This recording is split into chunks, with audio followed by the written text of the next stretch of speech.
ഇന്നത്തെ പ്രധാനപ്പെട്ട ഒരു വിഷയം മുത്തങ്ങ സമരവുമായി ബന്ധപ്പെട്ട വിധി തന്നെയാണ്. 2003 മുത്തങ്ങ സംഭവം ഉണ്ടാകുന്നത്. ഈ വിധി ആർക്ക് അനുകൂലമായി അല്ലെങ്കിൽ ആർക്കാണ് നീതി കിട്ടിയത് എന്ന് പറയുന്നുണ്ടോ സർ? എന്തായാലും ആദിവാസികൾക്ക് നീതി കിട്ടിയില്ല എന്ന കാര്യത്തിൽ ഒരു സംശയവുമില്ല. കാരണം ഏറ്റവും ആദ്യം ആദിവാസി യുവാവ് ജോഗി കൊല്ലപ്പെടുന്നു. യഥാർത്ഥത്തിൽ പോലീസ് അതിക്രമത്തിലാണ് ജോഗി കൊല്ലപ്പെടുന്നത് എന്ന കാര്യത്തിൽ ഒരു തർക്കവുമില്ല. പോലീസുകാരാണ് ജോഗിയെ കൊല്ലുന്നത്. ജോഗി എന്ന ആദിവാസി യുവാവിനെ കൊന്നതിന്റെ കേസ് ഇതിനോട് ഒരേ ദിവസം നടന്ന സംഭവമാണ്. അത് മാനന്തവാടി ഹൈക്കോടതി ഇന്ന് അനങ്ങിയിട്ടില്ല. അതാണ് ഒന്നാമത്തെ കാര്യം. അപ്പൊ ആ കേസിന്റെ പുറകെ പോകാൻ അത് ഹൈക്കോടതിയിൽ വന്നു, അപ്പോഴും നിൽക്കുകയാണ്. ആ കേസിന്റെ പുറകെ പോകാൻ നമ്മുടെ ഭരണകൂടങ്ങൾ ഒരു കാലത്തും തയ്യാറായിരുന്നില്ല. CBI ആണ് കേസ് അന്വേഷിക്കുന്നത്. ആ കേസ് മുമ്പോട്ട് പോയില്ല. അവിടുന്ന് തന്നെ തുടങ്ങുന്നു അതിന്റെ ചതി എന്ന് പറഞ്ഞു കഴിഞ്ഞാൽ പോലീസുകാരൻ ആക്രമിക്കപ്പെട്ടതും അല്ലെങ്കിൽ മറ്റ് കേസുകളും ഒക്കെ മുമ്പോട്ട് പോവുകയാണ്. അപ്പൊ മറ്റേ കേസ് ഇങ്ങനെ സ്റ്റാഗ്നന്റ് ആയിട്ട് മൂവ് ചെയ്യാതെ കിടക്കുന്നു എന്ന് പറയുന്നത് തന്നെ എന്തുകൊണ്ടാണ്? ആദിവാസി സമൂഹത്തിന് ആ രീതിയിൽ കൊടുക്കാൻ പറ്റിയില്ല. യഥാർത്ഥത്തിൽ മുത്തങ്ങ സമരം കേരളത്തിന്റെ കണ്ണു തുറപ്പിക്കേണ്ട ഒരു സമരമാണ്. നമുക്കറിയാം, ആദിവാസി ഭൂമി ആദിവാസികളിൽ നിന്ന് ആരെങ്കിലും പിടിച്ചെടുത്തിട്ടുണ്ടെങ്കിൽ തിരിച്ചു കൊടുക്കണമെന്ന് 1975 നിയമമുണ്ട്, ആക്ട് ഉണ്ട്. 75 ആക്ട് അനുസരിച്ച് ആദിവാസികളുടെ ഭൂമി തിരിച്ചു കൊടുക്കണം എന്ന് പറഞ്ഞപ്പോൾ കേരളത്തിൽ സംഭവിച്ചത് വളരെ വിചിത്രമാണ്. പുരോഗമന ഇടതുപക്ഷ കേരളം എന്നൊക്കെയാണ് നമ്മൾ പറയുക. പക്ഷെ നമ്മൾ എന്താ തീരുമാനിച്ചത്? നായനാർ ഗവൺമെന്റ് ആ കേസിൽ അവരൊരു നിയമം ഉണ്ടാക്കി. കേരള നിയമസഭ ആദിവാസികളുടെ ഭൂമി, അവരുടെ അന്യാധീനപ്പെട്ട ഭൂമി തിരിച്ചു കൊടുക്കാൻ പറ്റില്ല, മറിച്ച് അവർക്ക് പകരം ഭൂമി കൊടുക്കാം. അതാണ് നിയമം. ആ നിയമം 139 അംഗങ്ങൾ, സഭയിൽ 140 ആണല്ലോ, 139 അംഗങ്ങൾ ആ നിയമത്തെ പിന്താങ്ങി. ഒരേ ഒരാളാണ് അതിനെ എതിർത്തത്, സഖാവ് KR ഗൗരിയമ്മയാണ്. ഗൗരിയമ്മ പറഞ്ഞു ഇത് അനീതിയാണ്. കാരണം ഈ ആദിവാസി ഭൂമി ആദിവാസികളുടേതാണ്, അതിന് ആര് കയ്യേറിയാലും അത് തിരിച്ചു കൊടുക്കേണ്ടതാണ്. അപ്പൊ നമ്മുടെ ഗവൺമെന്റ് പറഞ്ഞത് ചോരപ്പുഴ ഒഴുകും. കാരണം ആദിവാസി ഭൂമി ചിലർ കയ്യേറി, അത് കൈമാറ്റം ചെയ്തു, മക്കൾക്ക് കൊടുത്തു, വിഭജിച്ചു പോയി, വിറ്റുപോയി. ഇനി അതൊക്കെ തിരിച്ചു പിടിക്കുക എന്ന് പറഞ്ഞു കഴിഞ്ഞാൽ വലിയ ബുദ്ധിമുട്ടാണ് എന്ന് പറഞ്ഞാൽ അത് തന്നെ വളരെ കൃത്യമായ അനീതിയാണ്.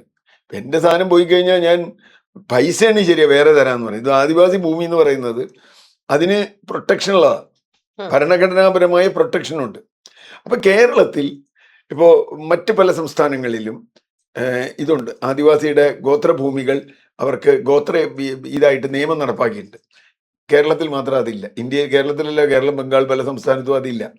അപ്പൊ ഇത് എന്താ പറയുക, ഇതിന്റെ ഏരിയ ആയിട്ട് ഡിക്ലെയർ ചെയ്യണം, സ്പെഷ്യൽ ഏരിയ ആയിട്ട് ആദിവാസികളുടെ മാത്രം.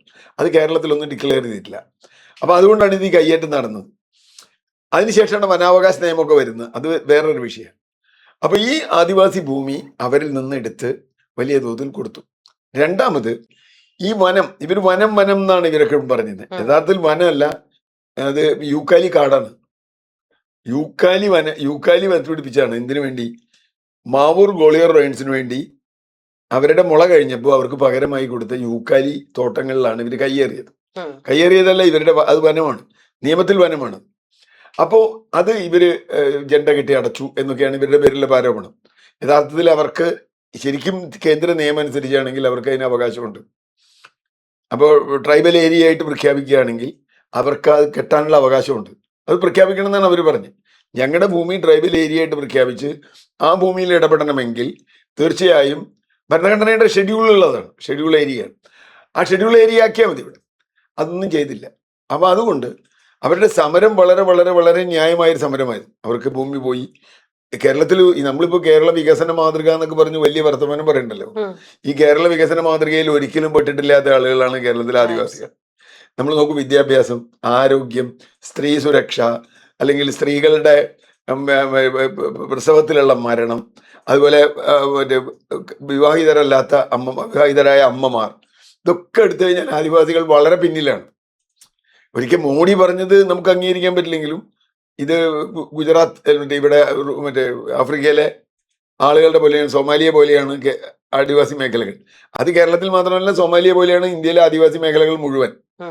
മോഡി അത് കേരളത്തെ അവമാനിക്കാൻ വേണ്ടി പറഞ്ഞു എന്നുള്ളൂ, അട്ടപ്പാടി. പക്ഷെ ഞാൻ പറഞ്ഞത് ഈ ഒരു ദുരന്തം അവിടെ നിലനിൽക്കുന്നു എന്നുള്ളതും ആദിവാസികൾ അവഗണിക്കപ്പെടുന്നു എന്നുള്ള ഒരു സാമൂഹിക യാഥാർത്ഥ്യം ഒരു കാലത്തും കേരളീയ സമൂഹം അംഗീകരിച്ചിട്ടില്ല. സർ, ആ സമയത്ത് എൻ്റെ ഒരു സംശയമാണ്, ആ സമയത്ത് ഈ ആദിവാസികൾക്ക് ഉണ്ടായിരുന്ന ഭൂമി കൂടാതെ അവർ ഈ ജണ്ട കെട്ടി തിരിച്ചു എന്ന് പറയുന്നുണ്ടല്ലോ, അപ്പൊ ഈ അവരുടെ ഭൂമി, അതായത് വനഭൂമി വനഭൂമി, അപ്പൊ ആ ഉള്ള ഭൂമി കൂടാതെ ആയിരുന്നോ ഇവർ ഇത് അവർക്ക് ഭൂമി ഇല്ല. സത്യത്തിൽ അവരുടെ കയ്യിലുള്ള ഭൂമിയൊക്കെ ആളുകൾ അടിച്ചു മാറ്റിക്കൊണ്ട് ഈ ബന്ധവാസികൾ എന്ന് പറയുന്ന കുടിയേറ്റക്കാരുണ്ടല്ലോ, പലരും അത് എടുത്തുപോയി.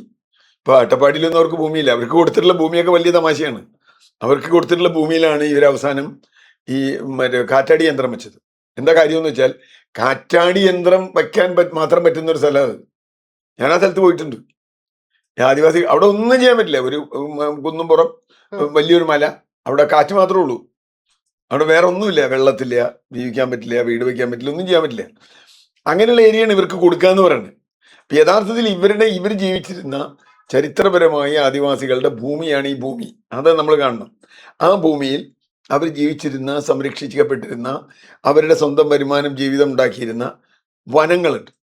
വനഭൂമിയിൽ അവർക്ക് അവകാശമുണ്ട്. അവസാനമാണ് വനഭൂമിയിൽ അവർക്ക് അവകാശമുണ്ടെന്ന് ഇപ്പോഴാണ് 2006 വനാവകാശ നിയമം വരുന്നത്. ഞാൻ പറഞ്ഞു വന്നത്, അവർക്ക് വളരെ കൃത്യമായ ഭരണഘടനാപരമായ അവകാശങ്ങളുണ്ട്. ആ അവകാശം മുഴുവൻ പോവുകയും അവരെ ഭൂമിയിൽ നിന്ന് പുറത്താക്കപ്പെടുകയും ചെയ്യുമ്പോഴാണ് അവർ മുത്തങ്ങ ഭൂമിയിൽ അവരുടെ അവകാശം സ്ഥാപിക്കുന്നത്. മുത്തങ്ങ ഭൂമി അവരുടെ അവകാശം എന്ന് പറഞ്ഞാൽ അവർക്കും അവരുടെ കന്യാധീനപ്പെട്ട ഭൂമിയൊക്കെ പോയി. അവരുടെ ഭൂമി പോയി. സർക്കാർ പറഞ്ഞു നിങ്ങൾക്ക് പകരം ഭൂമി തരാന്ന്. ഈ ഭൂമി തന്നാൽ മതി ഞങ്ങൾക്ക്. സർക്കാരിന്റെ നിയമമാണ് പകരം ഭൂമി കൊടുക്കുകയെന്ന്. അപ്പൊ അവരാ പകരം ഭൂമി കയറി. ഈ ഭൂമി ഞങ്ങൾക്ക് തരണം എന്ന് പറഞ്ഞു. സ്വാഭാവികമായി അവർക്ക് എവിടെയെങ്കിലും കയറണ്ടേ? അവർ കയറിയില്ലെങ്കിൽ ഒരിക്കലും അവർക്ക് ഭൂമി കിട്ടില്ലല്ലോ. ഇപ്പോഴും അവർ കൊടുത്തിട്ടുള്ള 6 ഫാമിലൊക്കെയാണ്. അവിടെ ഒന്നും മനുഷ്യൻ ജീവിക്കാൻ പറ്റാത്ത സ്ഥിതിയൊക്കെ ഉണ്ട്. അതും കുറെ തട്ടിപ്പുകളും അന്നത്തെ ഗവൺമെന്റുകളും പാർട്ടികളും ഒക്കെ ഇടപെട്ട് കുറെ തട്ടിപ്പുകൾ നടത്തിയിട്ടുണ്ട്. എന്ന് പറഞ്ഞാൽ എന്റെ മഹന്തം, ആദിവാസികൾക്ക് അവകാശപ്പെട്ട ഭൂമി കൊടുക്കുന്നതിൽ കേരളത്തിലെ പൊതുസമൂഹം, കേരളത്തിലെ സർക്കാർ ദയനീയമായി ഇപ്പോഴും പരാജയപ്പെട്ടിരിക്കുന്നു. ഈ വിഷയം 2003 അവർ ഉന്നയിച്ച 2003 അതിന് മുമ്പ് സമരം തുടങ്ങിയിട്ടുണ്ട്. 2003 ഇവർ ഇത് കെട്ടിക്കഴിഞ്ഞ് മറ്റേ അടച്ചു കെട്ടിക്കഴിഞ്ഞപ്പോഴാണ് പോലീസ് അവിടെ ചെല്ലുകയും എന്തോ മാരകമായ പ്രശ്നങ്ങൾ അവിടെ ഉണ്ടായി.